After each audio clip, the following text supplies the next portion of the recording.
ദൈവനാമത്തിന് മഹത്വമുണ്ടാകട്ടെ. ഈ പ്രഭാത ആരാധനയിലേക്ക് നിങ്ങളെല്ലാവരെയും യേശുക്രിസ്തുവിൻ്റെ നാമത്തിൽ ഞാൻ സ്വാഗതം ചെയ്യുന്നു. പ്രാർത്ഥനയോടെ നമുക്ക് ഈ ആരാധന ആരംഭിക്കാം. നമ്മുടെ തലകളെ വണക്കി ദൈവത്തോട് പ്രാർത്ഥിക്കാം. ഞങ്ങളെ സ്നേഹിക്കുകയും പരിപാലിക്കുകയും ചെയ്യുന്ന ഞങ്ങളുടെ സ്വർഗീയ പിതാവേ, ശാന്തവും മനോഹരവുമായിരിക്കുന്ന ഈ ദിവസത്തിൻ്റെ പ്രഭാതത്തിനായി ഞങ്ങൾ അങ്ങേക്ക് നന്ദി പറയുന്നു, സ്തോത്രം ചെയ്യുന്നു. ഒരു പുതിയ ദിവസം കൂടെ അങ്ങ് ഞങ്ങളുടെ ജീവിതത്തിൽ ദാനമായി നൽകിയല്ലോ, അതിനായി സ്തോത്രം. ഞങ്ങളെക്കാൾ ശ്രേഷ്ഠരായി ഉന്നതരായി ലോകത്ത് ജീവിച്ച എത്രയോ പേർ ഈ ലോകം വിട്ട് മൺമറഞ്ഞു പോയി. എത്രയോ പേർ ഞങ്ങൾ അനുഭവിക്കുന്ന സന്തോഷവും സമാധാനവുമില്ലാതെ പല വിധത്തിലുള്ള രോഗങ്ങളിലും ഭാരങ്ങളിലും പ്രയാസങ്ങളിലുമായി കഴിയുന്നു. എന്നാൽ ദൈവം ഞങ്ങളെ എത്രത്തോളം കാത്തു പരിപാലിച്ചിരിക്കുന്ന വിധങ്ങൾക്കായി നന്ദി പറയുന്നു. ഏറ്റവും നന്ദി നിറഞ്ഞ ഹൃദയത്തോടെ ഞങ്ങൾ തിരുമുഖത്തേക്ക് നോക്കുന്നു. കർത്താവേ, ദൈവമേ, ഞങ്ങൾ വിവിധ ഇടങ്ങളിലായിരുന്നു കൊണ്ട് ഈ ആരാധനയിൽ ഒരുമിച്ച് പങ്കുചേരുമ്പോൾ സ്വർഗത്തിലെ ദൈവത്തിൻ്റെ സാന്നിധ്യം ഞങ്ങളോടുകൂടെ ഇരിക്കണമേ. അങ്ങേ ആരാധിക്കുന്നതിനും മഹത്വപ്പെടുത്തുന്നതിനും ദൈവവചനം ശ്രവിക്കുന്നതിനും ഞങ്ങളെ തന്നെ സമ്പൂർണ്ണമായി ദൈവസന്നിധിയിൽ ഭരമേൽപ്പിക്കുന്നതിനും ഞങ്ങളെ ഇടയാക്കണമെന്ന് പ്രാർത്ഥിക്കുന്നു. സമ്പൂർണ്ണമായി ഞങ്ങളെ തന്നെ ഏൽപ്പിക്കുന്നു. പ്രാർത്ഥന കേൾക്കുന്ന കൃപയ്ക്കായി സ്തോത്രം. യേശുവിൻ്റെ അധികാരമുള്ള നാമത്തിൽ തന്നെ ആമേൻ. നമ്മുടെ പാട്ടുപുസ്തകത്തിലെ 482 പാട്ടിൻ്റെ ചില ചരണങ്ങൾ നമുക്ക് പാടി ദൈവത്തെ സ്തുതിക്കാം. 482 ഗീതം.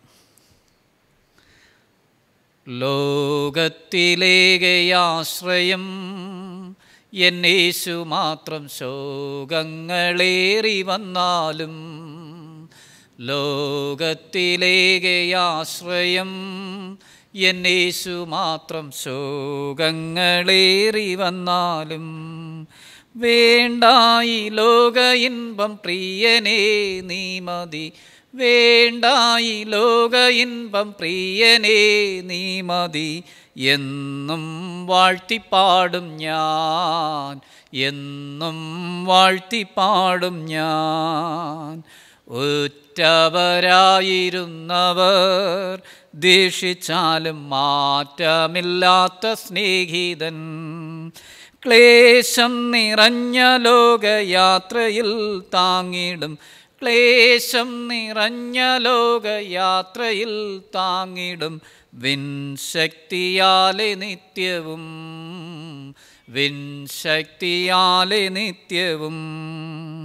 മാറായുണ്ടേ മരുവതിൽ സാരമില്ല, മാറായിനാഥനാമേശു. മാറാത്ത വാക്കു തന്നോൻ മാറുമോ ആയവൻ, മാറാത്ത വാക്കു തന്നോൻ മാറുമോ ആയവൻ. മാറാമധുരമാക്കിടും, മാറാമധുരമാക്കിടും. വിശ്വാസക്കപ്പൽ താഴുമോ ഈയുലകിലീശാനമൂലനേറുന്നേ. ആശ്വാസമേകുവാൻ നീ വേഗമായി വന്നാലും, ആശ്വാസമേകുവാൻ നീ വേഗമായി വന്നാലും. വിശ്വാസനായക പ്രിയ, വിശ്വാസനായക പ്രിയ. നിൻ ശക്തി കാഴ്ച ശബ്ദങ്ങൾ ഏറെ വേണം വിശ്വാസപ്പോരിൽ നിൽക്കുവാൻ. പത്മോസിലെത്ര നാൾ ഞാൻ ഏകനായി പാർക്കണം, പത്മോസിലെത്ര നാൾ ഞാൻ ഏകനായി പാർക്കണം. വിശ്വാസത്യാഗമില്ലാതെ, വിശ്വാസത്യാഗമില്ലാതെ. ലോകത്തിലേകയാശ്രയം എന്നേശു മാത്രം, ശോകങ്ങളേറി വന്നാലും. ഈ പ്രഭാതത്തിലെ ധ്യാനത്തിന് അടിസ്ഥാനമായി തിരഞ്ഞെടുത്തിരിക്കുന്ന വേദഭാഗം വിശുദ്ധ മത്തായി എഴുതിയ സുവിശേഷം 8-ാം അധ്യായം 23 മുതൽ 27 വരെയുള്ള വാക്യങ്ങൾ. വിശുദ്ധ മത്തായി എഴുതിയ സുവിശേഷം 8-ാം അധ്യായം 23 മുതൽ 27 വരെയുള്ള വാക്യങ്ങൾ. അവനൊരു പടകിൽ കയറിയപ്പോൾ അവൻ്റെ ശിഷ്യന്മാർ കൂടെ ചെന്നു. പിന്നെ കടലിൽ വലിയ ഓളമുണ്ടായിട്ട് പടക് തിരകളാൽ മുങ്ങുമാറായി. അവനോ ഉറങ്ങുകയായിരുന്നു. അവർ അടുത്തു ചെന്നു, കർത്താവേ, രക്ഷിക്കണമേ, ഞങ്ങൾ നശിച്ചു പോകുന്നു എന്ന് പറഞ്ഞ് അവനെ ഉണർത്തി. അവൻ അവരോട്, അല്പവിശ്വാസികളെ, നിങ്ങൾ ഭീരുക്കൾ ആകുവാൻ എന്ത് എന്ന് പറഞ്ഞ ശേഷം എഴുന്നേറ്റ് കാറ്റിനെയും കടലിനെയും ശാസിച്ചപ്പോൾ വലിയ ശാന്തതയുണ്ടായി. എന്നാറെ ആ മനുഷ്യർ അതിശയിച്ചു. ഇവൻ ഇങ്ങനെയുള്ളവൻ, കാറ്റും കടലും കൂടെ ഇവനെ അനുസരിക്കുന്നുവല്ലോ എന്ന് പറഞ്ഞു. ഈ വായിച്ചു കേട്ട തിരുവചന വേദഭാഗത്താൽ ദൈവം നമ്മെല്ലാവരെയും സമർത്ഥമായി അനുഗ്രഹിക്കുമാറാകട്ടെ. ആമേൻ. ഈ നല്ല ദിവസത്തിൻ്റെ പ്രഭാതത്തിനായി ഞാൻ ദൈവത്തിന് സ്തോത്രം ചെയ്യുന്നു. ഈ പ്രഭാതത്തിൽ വിവിധ ഇടങ്ങളിലായിരുന്നു കൊണ്ട് നമുക്ക് ഒരുമിച്ച് ഈ ആരാധനയിൽ പങ്കുചേരുവാനും നമ്മുടെ സൃഷ്ടിതാവും പരിപാലകനും വീണ്ടെടുപ്പുകാരനുമായിരിക്കുന്ന ദൈവത്തിൻ്റെ സന്നിധിയിൽ നമ്മെ തന്നെ സമർപ്പിക്കുവാനും ദൈവം വിലപ്പെട്ട ഒരവസരം കൂടെ നൽകി. അതിനായിട്ട് ഞാൻ ദൈവത്തിന് സ്തോത്രം ചെയ്യുന്നു. ഈ പ്രഭാത ആരാധന നമുക്കെല്ലാവർക്കും നമ്മുടെ വിടുതലിനും ആശ്വാസത്തിനും സമാധാനത്തിനും സൗഖ്യത്തിനുമെല്ലാം കാരണമാകട്ടെ എന്ന് ഞാൻ പ്രാർത്ഥിക്കുന്നു. നമ്മുടെ ജീവിതയാത്രയിൽ പലപ്പോഴും പരാജയങ്ങൾ നമുക്ക് സംഭവിക്കാറുണ്ട്. ജീവിതത്തിൽ തോൽക്കാത്തവരും തോൽവി അറിയാത്തവരുമായി ആരും തന്നെ ഉണ്ടാകുകയില്ല എന്ന് നമുക്കറിയാം. തോൽക്കുമ്പോൾ നമുക്ക് അതിയായ വ്യഥയും സംഘർഷങ്ങളുമൊക്കെ ഉണ്ടാകാറുള്ളതും സാധാരണമാണല്ലോ. ചിലപ്പോൾ നമ്മുടെ വിദ്യാഭ്യാസത്തിൽ നമ്മൾ തോറ്റുപോകാറുണ്ട്, ജീവനകാര്യങ്ങളിൽ നമ്മൾ തോറ്റുപോകാറുണ്ട്, ബിസിനസ്സിൽ നമ്മൾ പരാജയപ്പെട്ടു പോകാറുണ്ട്, കുടുംബജീവിതത്തിലും ജീവിതയാത്രയിലുമൊക്കെ പലവിധമായ തോൽവിയുടെ അനുഭവങ്ങൾ നമ്മുടെ ജീവിതങ്ങളിൽ കടന്നു വരാറുണ്ട്. എന്നാൽ ഈ തോൽവിയുടെ അനുഭവങ്ങളിൽ മധ്യത്തിൽ എങ്ങനെ നാം അതിനെ നോക്കിക്കാണുന്നു, എങ്ങനെ നമ്മൾ ദൈവവുമായുള്ള ബന്ധത്തെ ശരിയായിട്ട് മനസ്സിലാക്കുന്നു എന്നതാണ് ഏറ്റവും പ്രസക്തമായിട്ടുള്ള ഒരു കാര്യം. ചിലപ്പോഴെങ്കിലും ചില തോൽവികൾ നമ്മുടെ ജീവിതത്തിൽ അനിവാര്യമാണ്, അത് നമ്മുടെ നന്മയ്ക്കായി തീരും എന്നതും നാം മനസ്സിലാക്കുന്നു. എപ്പോഴും നമ്മൾ പറയാറുണ്ട്, failure is the stepping stone to success. വിജയത്തിലേക്കുള്ള ഒരു ചവിട്ടുപടിയാണ് പരാജയം എന്ന് പറയുന്നത്. അതുകൊണ്ട് പരാജയങ്ങൾ കടന്നു വരുമ്പോൾ നാം അധൈര്യപ്പെട്ടു പോകാനായിട്ടല്ല, ദൈവത്തിൽ ആശ്രയം വയ്ക്കുവാനും നമ്മുടെ ജീവിതം ക്രമാനുഗതമായി ദൈവാശ്രയത്തോടുകൂടെ മുന്നോട്ട് കൊണ്ടുപോകുവാനും നമുക്ക് കഴിയണം. അങ്ങനെയെങ്കിൽ നമുക്ക് ധന്യമായ ഒരു ജീവിതം നയിക്കുവാനായിട്ട് കഴിയും. വിശുദ്ധ വേദപുസ്തകത്തിൽ നിന്ന്, സുവിശേഷങ്ങളിൽ നിന്ന് അത്തരത്തിലുള്ള ചില സംഭവങ്ങൾ ഉദ്ധരിച്ചുകൊണ്ട് ആ തോൽവിയുടെ അനുഭവങ്ങളിൽ ദൈവത്തിൻ്റെ ഇടപെടൽ എങ്ങനെയുണ്ടായി, ആ ദൈവത്തിൻ്റെ ഇടപെടൽ അവരുടെ ജീവിതങ്ങളെ എങ്ങനെ മാറ്റിമറിച്ചു എന്നൊക്കെയാണ് ഞാൻ പറയുവാനായിട്ട് താല്പര്യപ്പെടുന്നത്. ലൂക്കോസിൻ്റെ സുവിശേഷം 5-ാം അധ്യായം 5-ാമത്തെ വാക്യം നാം വായിക്കുമ്പോൾ അവിടെ ജീവനകാര്യങ്ങളിൽ പരാജയപ്പെട്ടു പോകുന്ന ചില മനുഷ്യരെ നമുക്ക് കാണുവാനായിട്ട് കഴിയും. യേശു കർത്താവ് തൻ്റെ പരസ്യ ശുശ്രൂഷയുടെ ആദ്യ ദിനങ്ങളിൽ ശിഷ്യന്മാരെ തിരഞ്ഞെടുക്കുന്നതിന് വേണ്ടി ഗലീല കടൽ തീരത്തോടുകൂടി നടക്കുകയായിരുന്നു. അവിടെ ഒരു പടകിൽ കയറി യേശു അവിടെ ഉണ്ടായിരുന്ന ആളുകളോടെല്ലാം സംസാരിക്കുകയായിരുന്നു. അതിനുശേഷം ശീമോൻ പത്രോസിനോട് കർത്താവ് പറഞ്ഞു, നീ ആഴത്തിലേക്ക് വലയിറക്കുവാനായിട്ട്. എന്നാൽ അവിടെ പത്രോസ് യേശുവിനോട് പറയുന്നത്, കർത്താവേ, ഞങ്ങൾ രാത്രി മുഴുവനും അധ്വാനിച്ചിട്ടും ഞങ്ങൾക്കൊന്നും കിട്ടിയില്ല. ഞങ്ങൾക്കൊന്നും കിട്ടിയില്ല. അവരുടെ അധ്വാനങ്ങളെല്ലാം നിഷ്ഫലമായി പോകുന്ന, അവരുടെ ജീവനകാര്യങ്ങളിൽ അവർ പരാജയപ്പെട്ടു പോകുന്ന ഒരു അനുഭവമായിരുന്നു. ഇതൊരു യാഥാർത്ഥ്യമാണ്. ചിലരെങ്കിലും ജീവിതത്തിൽ അവരുടെ അധ്വാനങ്ങൾ, അവരുടെ പ്രയത്നങ്ങളിൽ വിജയം കണ്ടെത്തുവാൻ കഴിയാതെ പ്രയാസപ്പെടുന്നവരുണ്ട്. എന്തു ചെയ്താലും പരാജയം എന്ന് പറയുന്ന പല ആളുകളെയും നമുക്ക് കാണുവാനായിട്ട് കഴിയും. എന്നാൽ ഇവിടെ പത്രോസ് യേശുവിൻ്റെ വാക്ക് അനുസരിച്ച് അവൻ വലയിറക്കുമ്പോൾ ഒരു വലിയ മീൻകൂട്ടം അവന് ലഭിക്കുവാനായിട്ട് ഇടയായിത്തീർന്നു. അപ്പോഴാണ് പത്രോസ് യേശുവിനോട് പറയുന്നത്, കർത്താവേ, ഞാൻ പാപിയാണ്, അതുകൊണ്ട് എന്നെ വിട്ടു പോകണമേ എന്ന്. എന്നാൽ ആ പത്രോസിന് യേശു ഒരു പുതിയ നിയോഗമാണ് നൽകുന്നത്, ഒരു പുതിയ ജോലി നൽകുകയാണ്. യേശു പറഞ്ഞു, ഞാൻ നിന്നെ മനുഷ്യരെ പിടിക്കുന്നവരാക്കും എന്ന്. ഒരു പുതിയ നിയോഗം. ജീവനകാര്യങ്ങളിൽ പരാജയപ്പെട്ടു പോയ പത്രോസിൻ്റെ ജീവിതത്തിൽ യേശു ഇടപെട്ടുകൊണ്ട് അവൻ്റെ ജീവിതത്തെ ഒരു പുതിയ തലത്തിലേക്ക് നയിക്കുകയാണ്. ഒരു പുതിയ ജോലി അവന് നൽകുകയാണ്. ഒരു പുതിയ നിയോഗം അവന് നൽകുകയാണ്.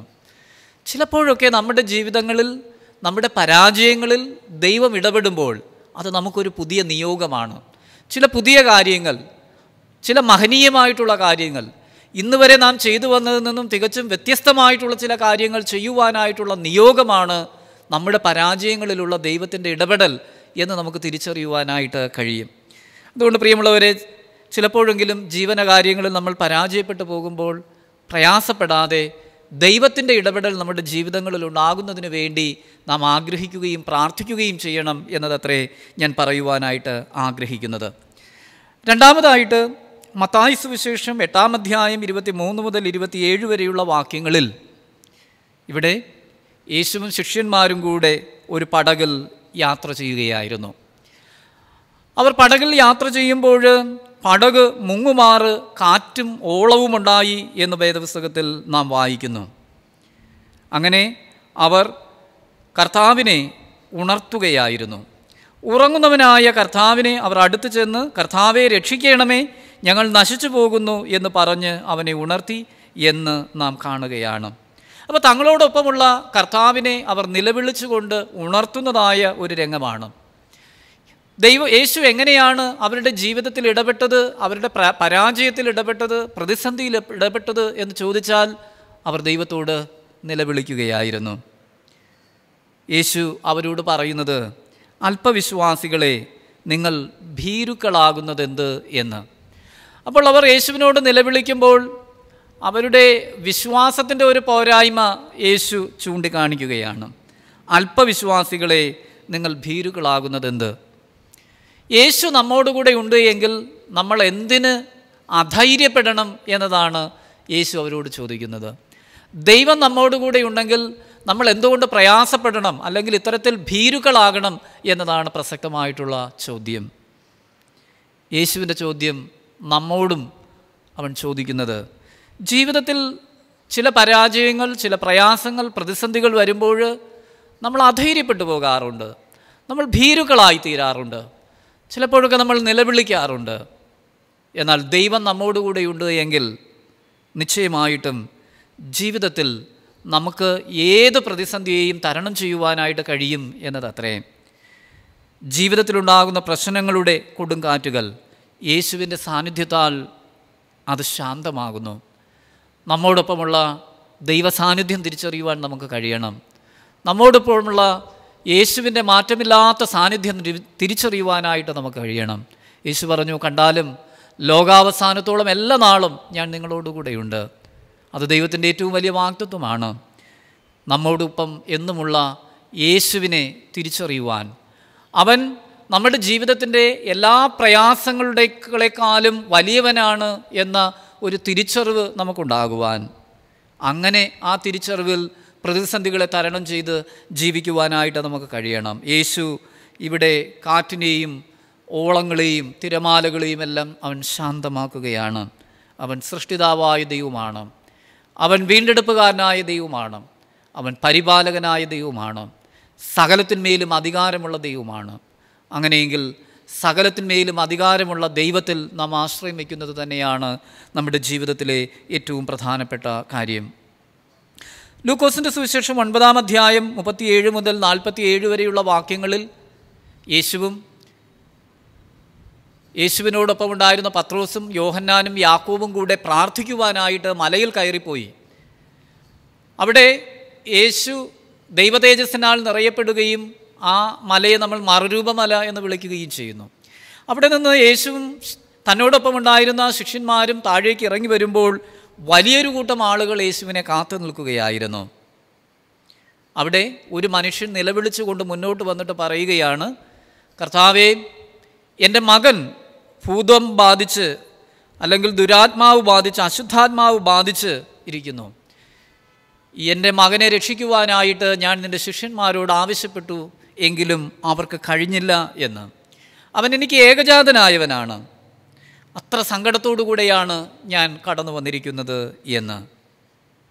യേശു ശിഷ്യന്മാരെയും ആ സമൂഹത്തെയും നോക്കിയിട്ട് പറയുന്നത് അവിശ്വാസവും കോട്ടവുമുള്ള തലമുറ എന്നാണ്. അവിശ്വാസവും കോട്ടവുമുള്ള തലമുറ.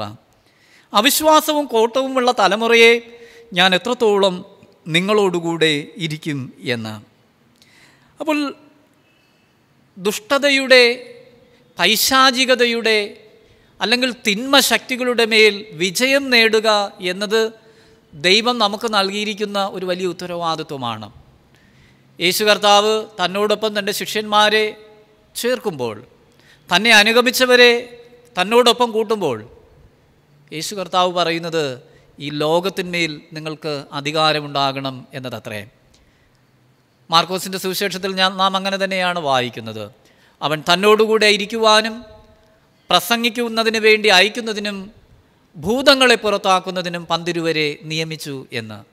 അപ്പോൾ ദൈവം തൻ്റെ മക്കളായി നമ്മെ ഈ ലോകത്ത് തിരഞ്ഞെടുത്തിരിക്കുന്നത് തിന്മ ശക്തികളുടെ മേൽ വിജയം നേടുവാനായിട്ടാണ്. അവിടെ നാം പരാജയപ്പെട്ടു പോകുവാനായിട്ടല്ല. അങ്ങനെ പരാജയപ്പെടുന്നെങ്കിൽ യേശു പറയുന്നത് അത് അവിശ്വാസവും കോട്ടവുമുള്ള തലമുറ കാരണമാണ് എന്നതാണ്. അപ്പോൾ അവിശ്വാസവും കോട്ടവുമുള്ള ഒരു തലമുറ. ഇവിടെ വിശ്വാസത്തിന് വലിയ പ്രസക്തി കൊടുക്കാതെ തങ്ങളുടേതായ കഴിവുകളിൽ, തങ്ങളുടേതായ നേട്ടങ്ങളിൽ ആത്മപ്രശംസ കൊള്ളുന്നവരായ ഒരു കൂട്ടം ആളുകൾ. എവിടെയൊക്കെ മനുഷ്യൻ ദൈവത്തെ മാറ്റി നിർത്തി ജീവിക്കുവാനായിട്ട് ശ്രമിക്കുന്നുണ്ടോ അവിടെയെല്ലാം മനുഷ്യൻ്റെ ജീവിതത്തിലൊരു പരാജയമാണ്. അവന് തന്നെയോ ഈ ലോകത്തിൻ്റെ തിന്മശക്തികളെയോ ചുറ്റുപാടുകളുടെ വെല്ലുവിളികളെയോ അതിജീവിക്കുവാനായിട്ട് കഴിയുന്നില്ല. വിശ്വാസവും ദൈവാശ്രയവുമുള്ള ഒരു തലമുറ ഉണ്ടാകേണ്ടത് ആവശ്യമാണ്. ഇന്ന് നാം നമ്മുടെ ചുറ്റുപാടുകളിൽ നോക്കിയാൽ ഒരുപക്ഷെ നാം സങ്കടത്തോടുകൂടെ പറയും, വിശ്വാസം നഷ്ടപ്പെട്ടു പോകുന്നൊരു തലമുറ, കോട്ടമുള്ള, അതായത് എല്ലാ തിന്മകളുടെയും പിന്നാലെ പോകുന്നൊരു തലമുറ. അവിടെ ദൈവപ്രവൃത്തി വെളിപ്പെടുവാനായിട്ട് ഇടയാകുകയില്ല. എവിടെയാണ് ദൈവത്തിൻ്റെ ഇടപെടലുണ്ടാകുന്നത്, ദൈവത്തിൻ്റെ പ്രവൃത്തി ഉണ്ടാകുന്നത് എന്ന് ചോദിച്ചാൽ ദൈവാശ്രയത്തോടും വിശ്വാസത്തോടും പ്രത്യാശയോടും കൂടെ ദൈവസന്നിധിയിൽ കടന്നു വരുന്ന ഒരു ജനത്തിൻ്റെ മധ്യത്തിലാണ് ദൈവത്തിൻ്റെ ഇടപെടലുണ്ടാകുന്നത്. ഒരു കാര്യം കൂടെ, മത്തായി സുവിശേഷം 26-ാം അധ്യായം 38 മുതൽ 40 വരെയുള്ള വാക്യങ്ങളിൽ യേശു കർത്താവ് ക്രൂശിക്കപ്പെടുന്നതിന് മുന്നവേ ശിഷ്യന്മാരുമായി ഗദശമനത്തോട്ടത്തിൽ പ്രാർത്ഥിക്കുവാനായിട്ട് കടന്നു പോകുകയാണ്. ഏറ്റവും ഹൃദയനുറുക്കത്തോടുകൂടെ യേശു അവിടെ ആയിരിക്കുമ്പോൾ തന്നോടുകൂടെ പ്രാർത്ഥിക്കുന്നതിന് വേണ്ടി പത്രോസിനെയും സെബദിപുത്രന്മാരെയും കൊണ്ട് കുറച്ച് ദൂരെ മാറി പ്രാർത്ഥിക്കുവാനായിട്ട് പോയി. യേശു ശിഷ്യന്മാരോട് പറഞ്ഞു, നിങ്ങൾ പരീക്ഷയിൽ അകപ്പെടാതിരിക്കുവാൻ ഉണർന്നിരുന്ന് പ്രാർത്ഥിക്കുവിൻ. എന്നാൽ അല്പസമയത്തിന് ശേഷം യേശു തിരികെ വരുമ്പോൾ അവരെ ഉറങ്ങുന്നവരായിട്ടാണ് കാണുന്നത്. അതിന് മറുപടിയായി യേശു അവരോട് ചോദിച്ചു, ഒരു നാഴിക പോലും ഉണർന്നിരിക്കുവാനായിട്ട് നിങ്ങൾക്ക് കഴിയുന്നില്ലല്ലോ? ഒരു നാഴിക പോലും ഉണർന്നിരിക്കുവാനായിട്ട് നിങ്ങൾക്ക് കഴിയുന്നില്ലല്ലോ? ആത്മാവ് ഒരുക്കമുള്ളത് ജഡമോ ബലഹീനം എന്നത്രേ. ആത്മാവ് ഒരുക്കമുള്ളത് ജഡമോ ബലഹീനം. എന്തുകൊണ്ടാണ് ശിഷ്യന്മാർക്ക് അവരുടെ ആത്മീക ശക്തിയിൽ നിൽക്കുവാനായിട്ട് കഴിയാത്തത് എന്ന് ചോദിച്ചാൽ അവർക്ക് തങ്ങളുടെ ജീവിതത്തെ വിജയിക്കുവാനായിട്ട് കഴിഞ്ഞില്ല എന്നുള്ളതാണ്. അവർക്കൊരു പക്ഷേ യേശുവിനോടൊപ്പം ഉണർന്നിരുന്ന് പ്രാർത്ഥിക്കുവാനായിട്ടൊക്കെ അതിന് താല്പര്യമുണ്ട്. പക്ഷേ അവരുടെ ജഡം ബലഹീനമായതുകൊണ്ട്, അവർക്ക് ജഡത്തിന്മേൽ ഒരു ആധിപത്യമില്ലാതെ പോയതുകൊണ്ട്, വിജയം നേടുവാൻ കഴിയാതെ പോയതുകൊണ്ട് അവർ ഉറങ്ങുന്നതായ ഒരു കാഴ്ചയാണ്. പ്രിയമുള്ളവരെ, പലപ്പോഴും നമുക്ക് ദൈവമക്കളായി ജീവിക്കുവാൻ, ദൈവനാമമഹത്വത്തിനായി പ്രയത്നിക്കുവാൻ, അധ്വാനിക്കുവാനൊക്കെ വലിയ താല്പര്യമുണ്ടാകും. പക്ഷേ നമ്മുടെ ചുറ്റുപാടുകളെ വിജയിക്കുവാനായിട്ട് നമുക്ക് കഴിയുന്നില്ല. നമ്മുടെ സാഹചര്യങ്ങളെ വിജയിക്കുവാനായിട്ട് നമുക്ക് കഴിയുന്നില്ല. പലപ്പോഴും നമ്മൾ പറയും, നമ്മുടെ ഭാര്യ, ഭർത്താവ്, അല്ലെങ്കിൽ നമ്മുടെ കുടുംബാംഗങ്ങൾ, മക്കൾ, അല്ലെങ്കിൽ ചുറ്റുപാടുകൾ, മാതാപിതാക്കൾ, ഇങ്ങനെ ഒരുപാട് എക്സ്ക്യൂസുകളാണ് നമ്മൾ പറയുന്നത്. നമ്മുടെ ചുറ്റുപാടുകളെ അതിജീവിക്കാതെ, വിജയിക്കാതെ, അതിന്മേൽ ഒരു ആധിപത്യം നമുക്ക് നേടുവാൻ കഴിയാതെ നമുക്കൊരിക്കലും ദൈവത്തിൻ്റെ മക്കളായി ജീവിക്കുവാനായിട്ട് കഴിയുകയില്ല. ഞാൻ പറഞ്ഞത്, ചില കാര്യങ്ങളുടെ മേൽ നിശ്ചയമായും നമുക്ക് ദൈവത്തെയും ദൈവിക കാര്യങ്ങളെയും സ്ഥാനം കൊടുത്ത്, അല്ലെങ്കിൽ ഏറ്റവും പരമമായ സ്ഥാനം കൊടുത്ത് കാണുവാനായിട്ട് നമുക്ക് കഴിയണം. ശിഷ്യന്മാർ അവരുടെ ശാരീരികമായിട്ടുള്ള ക്ഷീണങ്ങളിൽ, ബലഹീനതകളിൽ മുഴുകിപ്പോയപ്പോൾ യേശുവിനോടൊപ്പം ഒരു നാഴിക പോലും ഉണർന്നിരിക്കുവാനായിട്ട് അവർക്ക് കഴിയാതെ പോയി. ഞാൻ പറഞ്ഞത്, ജീവിതത്തിൻ്റെ പല മേഖലകളിൽ പരാജയപ്പെട്ടു പോയ ആളുകളോട് യേശു ഇടപെടുന്നതാണ്. ജീവനകാര്യങ്ങളിൽ പരാജയപ്പെട്ടു പോയപ്പോൾ യേശു കർത്താവിൻ്റെ ഇടപെടലിലൂടെ അവർക്ക് വലിയ നന്മയുണ്ടാകുകയും അവർക്ക് ഒരു പുതിയ നിയോഗം ലഭിക്കുകയും ചെയ്തു. ജീവിതയാത്രയിൽ അവർ ഭയപ്പെട്ടു പോയപ്പോൾ യേശു പറഞ്ഞു, അല്പവിശ്വാസികളെ, നിങ്ങൾ എന്തിന് ഭയപ്പെടുന്നു? പൈശാചിക തിന്മശക്തികളുടെ മേൽ വിജയം കാണുവാൻ കഴിയാതെ കുഴങ്ങി നിൽക്കുന്ന ശിഷ്യന്മാരോട്, അവിശ്വാസവും കോട്ടവുമുള്ള തലമുറയെ എത്രത്തോളം ഞാൻ നിങ്ങളോടുകൂടെ ഇരിക്കും എന്ന് പറഞ്ഞ് വിശ്വാസത്തിലേക്കും ധാർമ്മികതയുള്ള ഒരു ജീവിത ശൈലിയിലേക്കും യേശു ആ സമൂഹത്തെ ക്ഷണിക്കുകയായിരുന്നു. യേശുവിനോടൊപ്പം ഒരു നാഴിക പോലും ഉണർന്നിരിക്കുവാൻ കഴിയാതെ ശരീരത്തിൻ്റെ ബലഹീനതകളിൽ ഉറങ്ങിപ്പോയ ശിഷ്യന്മാരോട് പറയുകയാണ്, നിങ്ങൾക്ക് ഒരു നാഴിക പോലും എന്നോട് ഉണർന്നിരിക്കുവാൻ കഴിയുന്നില്ല. കാരണം നിങ്ങൾ ഇപ്പോഴും ജഡത്തിൽ ആശ്രയിക്കുന്നവരാണ്. നിങ്ങളുടെ ജഡം ബലഹീനമായതുകൊണ്ട് നിങ്ങൾ ഉറങ്ങിപ്പോകുന്നു. നിങ്ങൾക്ക് ചെയ്യുവാൻ ആഗ്രഹിക്കുന്നത് ചെയ്യുവാൻ കഴിയാതെ പോകുന്നു. സാഹചര്യങ്ങളുടെ മേൽ വിജയം നേടുവാതെ ഒരിക്കലും നമുക്ക് ദൈവത്തെ പ്രസാദിപ്പിക്കുവാനായിട്ട് കഴിയുകയില്ല. പ്രിയമുള്ളവരെ, നമ്മുടെ ജീവിതയാത്രയിൽ നാം അഭിമുഖീകരിക്കുന്ന പ്രതിസന്ധികളുടെ മധ്യത്തിൽ, നാം അനുഭവിക്കുന്ന പരാജയങ്ങളുടെ മേഖലകളിൽ ദൈവത്തിൻ്റെ ഇടപെടലിനായി നമുക്ക് നമ്മെ തന്നെ സമർപ്പിക്കാം. ദൈവം നമ്മുടെ ജീവിതങ്ങളിൽ ഇടപെടുമ്പോൾ അതൊരു പുതിയ നിയോഗമായി, നമ്മുടെ വിശ്വാസ ജീവിതത്തെ കൂടുതൽ ശക്തിപ്പെടുത്തുന്നതായി, സാഹചര്യങ്ങളുടെ മേൽ വിജയം നേടുവാൻ, ആധികാരികമായി ജീവിക്കുവാൻ നമ്മെ പര്യാപ്തമാക്കി തീർക്കുന്നതായിരിക്കും. അതിന് സർവശക്തനാകുന്ന ദൈവം നമ്മെല്ലാവരെയും സഹായിക്കുകയും ഒരുക്കുകയും ചെയ്യട്ടെ എന്ന് പ്രാർത്ഥിച്ചുകൊണ്ട് ഞാൻ എൻ്റെ വാക്കുകളെ അവസാനിപ്പിക്കുന്നു. ദൈവം നമ്മേവരെയും സമൃദ്ധമായി അനുഗ്രഹിക്കുമാറാകട്ടെ. ആമേൻ. പ്രാർത്ഥനയ്ക്കായി നമ്മുടെ തലകളെ വണക്കാം. നമുക്ക് ദൈവത്തോട് പ്രാർത്ഥിക്കാം. ഒരു നിമിഷം നമുക്ക് നമ്മെ തന്നെ സമ്പൂർണ്ണമായി ദൈവകരങ്ങളിൽ സമർപ്പിക്കാം. ഒരു പുതിയ ദിവസം കൂടെ ദൈവം നമുക്ക് ദാനമായി നൽകിയിരിക്കുന്നു. ഈ ദിവസത്തിൻ്റെ എല്ലാ നന്മകളും കൃപകളും അനുഭവിക്കുന്നതിനായി നമുക്ക് ദൈവത്തോട് യാചിക്കാം. നമ്മുടെ ജീവിത യാത്രയിൽ, ജീവിതാനുഭവങ്ങളിൽ പരാജയം പലപ്പോഴും നാം രുചിച്ചിട്ടുള്ളവരാണ്. എന്നാൽ അപ്പോഴൊക്കെ ദൈവത്തിൻ്റെ ഇടപെടലിനായി നാം ആഗ്രഹിക്കുകയും പ്രാർത്ഥിക്കുകയും ചെയ്യുകയാണെങ്കിൽ ചിലപ്പോഴൊക്കെ ദൈവം നമുക്കൊരു പുതിയ നിയോഗം നൽകും. നമ്മുടെ വിശ്വാസ ജീവിതത്തെ അവൻ ശക്തിപ്പെടുത്തും. നമ്മുടെ സാഹചര്യങ്ങളുടെ മേൽ അധികാരം നേടുന്നതിന് അവൻ നമ്മെ സഹായിക്കും. വിശ്വാസവും പ്രത്യാശയുമുള്ള ഒരു പുതിയ തലമുറയുടെ വക്താക്കളായി തീരുവാൻ ദൈവം നമ്മെ നിയോഗിക്കും. അതിനായിട്ട് നമുക്ക് നമ്മെ തന്നെ ഒരുക്കാം. നമ്മെ തന്നെ സമ്പൂർണ്ണമായി ദൈവകരങ്ങളിൽ അർപ്പിക്കാം.